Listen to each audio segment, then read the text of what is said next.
दोनों बच्चियां छत पर खेल रही थीं कि अचानक नीचे चीखों से घर गूंज उठा। नसीमा बेगम अपने बेटों के साथ मिलकर आयशा को मार रही थीं कि बेटियों को लेकर यहाँ से निकल जाओ, कल मुही मेरे बेटे को खा गई हो। और वो नसीमा बेगम के पैरों में गिरकर कह रही थी कि माँ, मैं बेटियों को लेकर कहाँ जाऊंगी।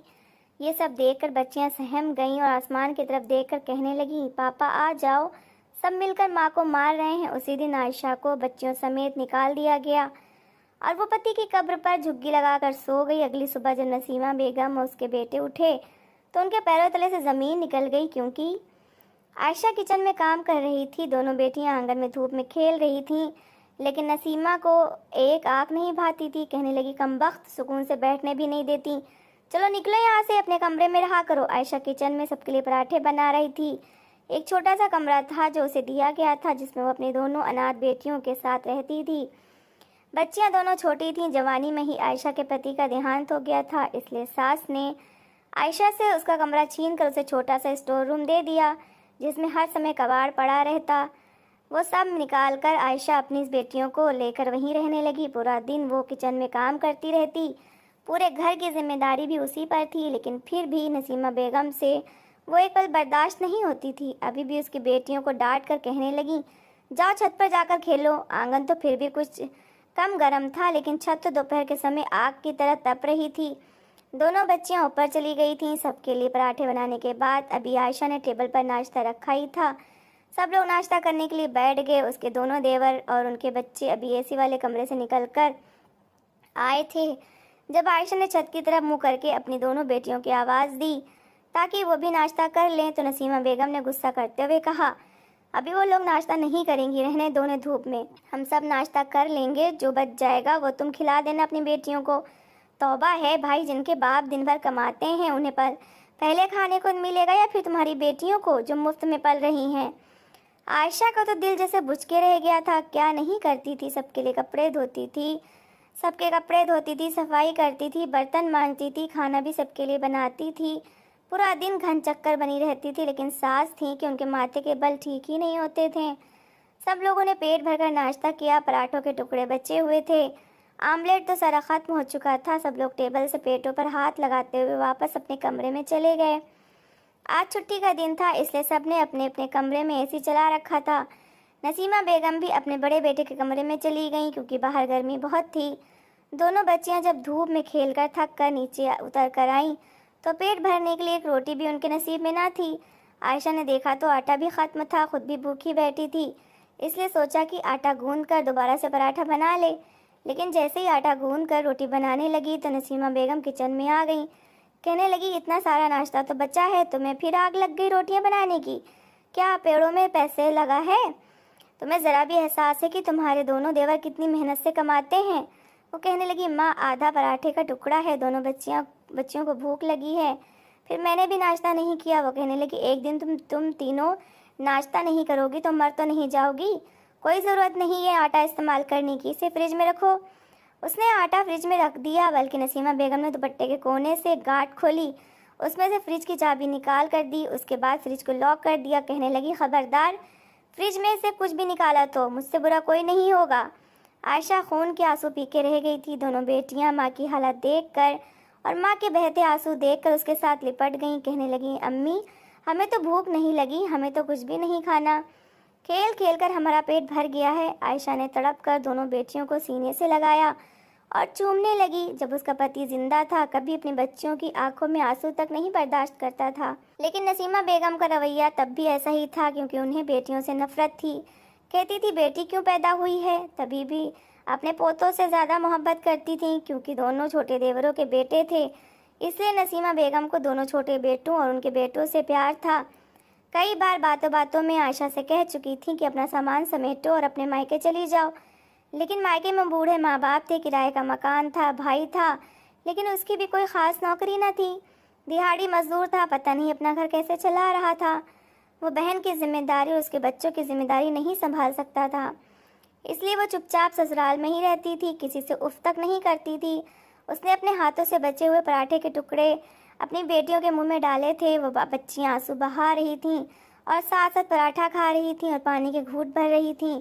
ये इन बच्चियों का नाश्ता था जो उन्होंने बहते आंसुओं के साथ किया था। आयशा ने तो पानी पीकर ही अपना पेट भरा था, फिर दोपहर के खाने की तैयारी करने लगी। दोनों बेटियां माँ के थके हुए चेहरे को देखकर बर्तन धोने लगीं। आयशा ने मना भी किया कि तुम कमरे में जाकर बैठ जाओ, थक जाओगी, लेकिन वो कहने लगी आप भी तो थक जाती हैं। कोई बात नहीं अम्मी। दोनों बेटियां बर्तन धोने लगी। एक बेटी 8 साल की थी, दूसरी 6 साल की। माँ का एहसास दोनों के अंदर बहुत ज़्यादा था। आयशा खाना बनाने लगी।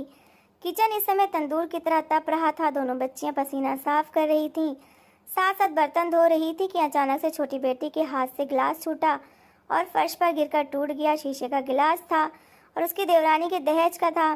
शीशे के टूटने पर फौरन से नसीमा बेगम और दोनों बहुएं किचन में आकर टूटा हुआ गिलास देखने लगीं और देखते साथ ही गालियां बकने लगीं। छोटी बेटी का हाथ पकड़कर नसीमा बेगम ने पीछे मरोड़ा था। बच्ची बिलबिला उठी, तड़प कर रह गई थी। आयशा ने फौरन उसका हाथ अपनी सास के हाथ से छुड़वाया था। कहने लगी माँ बच्ची है, इसने जानबूझकर थोड़ी तोड़ा है। एक थप्पड़ था जो नसीमा बेगम ने आयशा के मुंह पर मारा।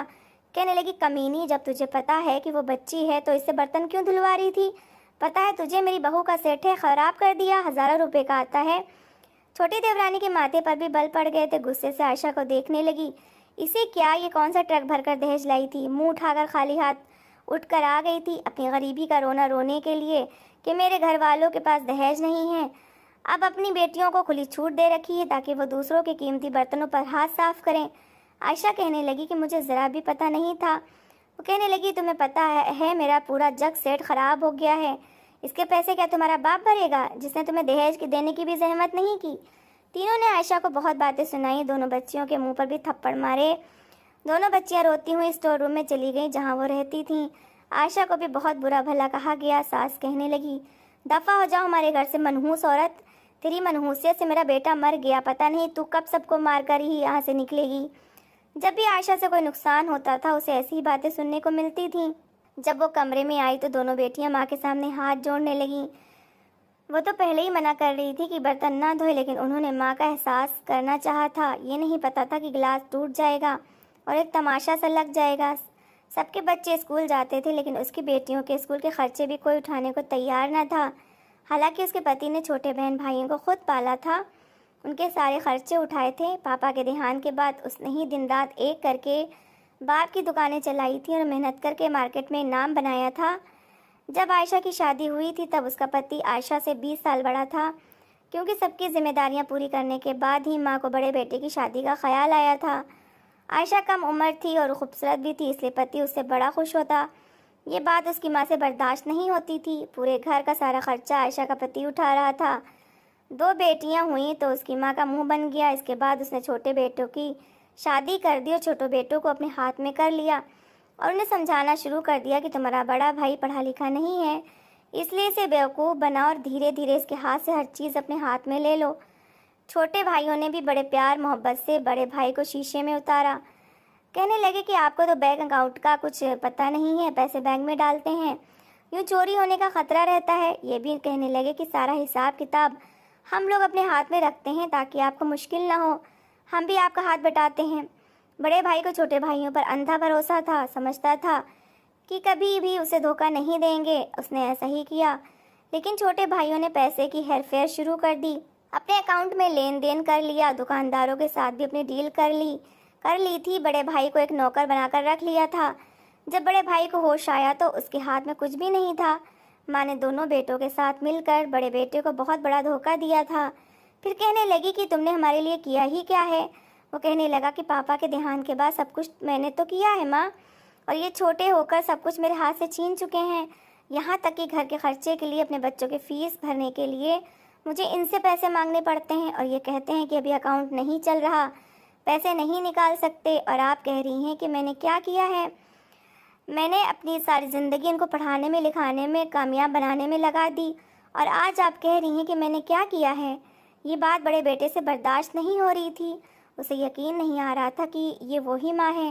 उसने अपनी सारी जवानी अपने भाइयों पर लुटा दी थी। शादी भी बुढ़ापे में की थी जब वो 38 साल का हो गया था। और आयशा को भी उसने ये कहा था कि उसकी माँ को उससे कभी भी कोई शिकायत ना हो। वो बेचारी पूरा दिन घर के काम में लगी रहती थी। सास के सामने उसने कभी भी जुबान नहीं चलाई थी। लेकिन जैसे ही छोटे देवरों की शादी हुई, देवरानी अच्छा खासा दहेज लेकर आई थी। ये देखकर नसीमा बेगम की तो आंखें फटी की फटी रह गई थीं, क्योंकि दोनों देवर पढ़े लिखे थे, सब कुछ उनके हाथ में था, इसलिए रिश्ते भी अच्छे मिल गए। बड़े बेटे की बारी में तो नसीमा बेगम ने जानबूझकर गरीब घर की लड़की का चुनाव किया था, ताकि उन्हें मुफ्त की नौकरानी मिल सके, और बड़े बेटे को भी अब नौकर बनाना चाहती थी। बेटे से ये बात बर्दाश्त ही नहीं हो रही थी कि वो उसकी माँ होकर उसके साथ इतना बड़ा धोखा भी कर सकती है, इसलिए उसके सीने में दर्द रहने लगा था। लेकिन आयशा उसे बहुत समझाती थी कि आप फिक्र मत किया करें, हमारा खुदा मालिक है। वो कहने लगा कि मुझसे ये चीज़ बर्दाश्त नहीं होती कि मैं हाथ फैलाकर अपने भाइयों से अपनी बच्चियों के लिए उनकी ज़रूरत की चीज़ें मांगूं और वो मुझे नौकरों की तरह झड़क कर जवाब दें। मैंने तो आज तक कभी अपने छोटे भाइयों से सख्त और ऊंचे लहजे में बात तक नहीं की, ताकि कहीं वो ये न समझे कि इनके सर पर माँ बाप का साया नहीं है। तो भाई ने इन्हें जुल्म सितम का निशाना बनाने की कोशिश की है। मैंने तो बहुत प्यार दिया अपने भाइयों को, मैंने अपने खुद की परवाह नहीं की, और आज मेरी माँ मुझसे कहती हैं कि तुमने हमारे लिए किया ही क्या है। ये दुख आयशा के पति को ऐसा लगा कि उसकी जान ही लेके गया। एक बार उसे हार्ट अटैक आया, लेकिन डॉक्टर के पास जाते जाते वो दम तोड़ चुका था। आयशा की तो जैसे ज़िंदगी तबाह हो गई थी, कोई भी उसके आंसू साफ करने वाला नहीं था, और छोटी छोटी 2 बच्चियों का साथ था। सास ने तो महीना भी नहीं गुजरा था कि कहना शुरू कर दिया था कि जाओ अपने मायके जाकर बैठ जाओ, हमारे घर में तुम्हारे लिए कोई जगह नहीं। लेकिन उसने हाथ जोड़कर रोते हुए सास की मिन्नतें की थी कि मुझे यहीं किसी कोने में पड़ा रहने दीजिए, मेरे घर की हालत ऐसे नहीं है कि मैं जाकर उन पर बोझ बनूं। देवरानियों ने सास के कान में कहा कि रहने दे दीजिए माँ जी, यहाँ रहेंगी तो घर के सारे काम ही कर दिया करेगी। वो दोनों बड़े घर से आई थीं, उन्हें कामकाज करने की आदत नहीं है, इसलिए अगर उन्होंने कोई नौकरानी रखी तो उसे हज़ारों रुपए देने पड़ेंगे, और ये तो मुफ्त में ही घर के सारे काम करेगी, बस बदले में 2 रोटी ही खाएगी। नसीमा बेगम ने फ़ौरन ही बात मान ली और आयशा को रखने पर तैयार हो गईं। लेकिन जब भी उसके हाथ से किसी चीज़ का नुकसान हो जाता तो बस उसका हाथ पकड़कर उसे बाहर निकालने की कोशिश करने लगती। दोनों बच्चियां छोटी थीं, लेकिन माँ ने उन्हें अच्छी तरबियत दे रखी थी। स्कूल की शक्ल तो बस कुछ समय ही देखी थी। छोटी बेटी तो सिर्फ कुछ महीने ही स्कूल गई थी।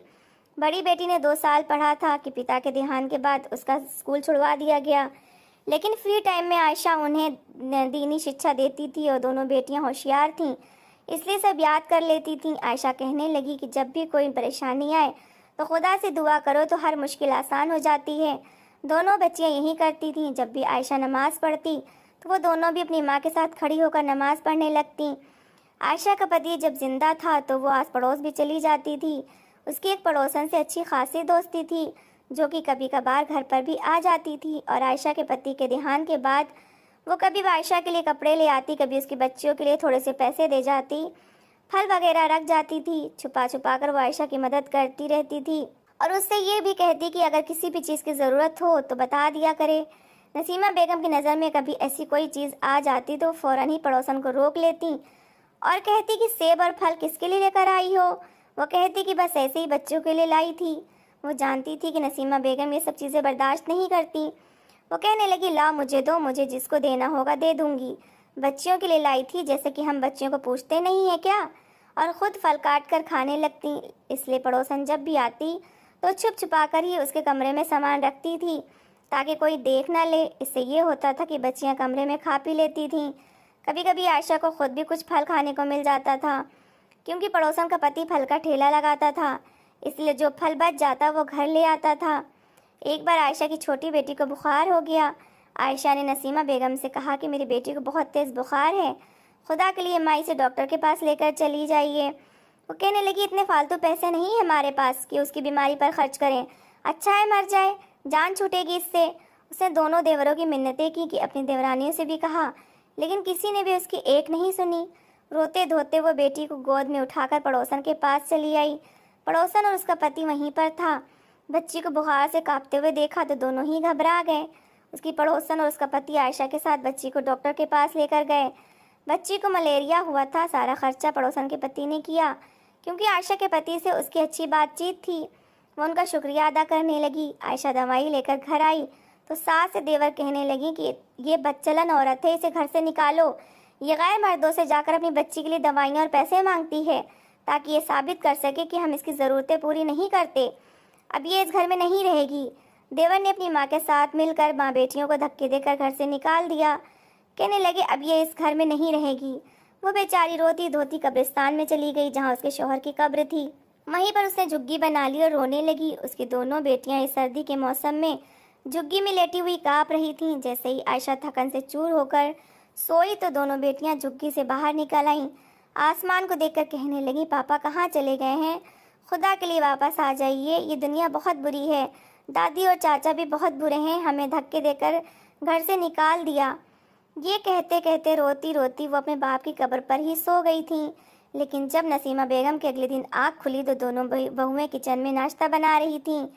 नसीमा बेगम के दोनों पोते बड़ी बहू के कमरे में एसी में सो रहे थे। आज संडे था तो उनके स्कूल की छुट्टी थी। नसीमा बेगम के बेटे अपनी दुकान जाने की तैयारी कर रहे थे। जब नसीमा बेगम अपने पोतों को जगाने बड़े बेटे के कमरे में गईं तो पूरे कमरे में एक अजीब सी बदबू फैली हुई थी।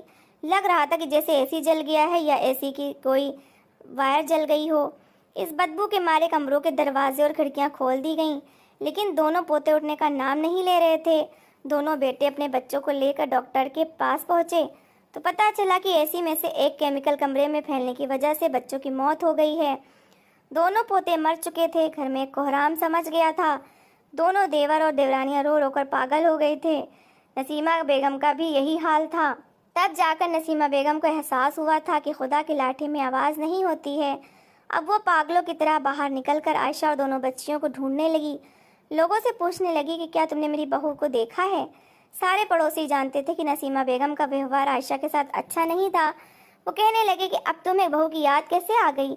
खुद ही तो तुमने धक्के देकर उसे घर से निकाला था और उस पर बदचलनी का इल्ज़ाम लगाया था।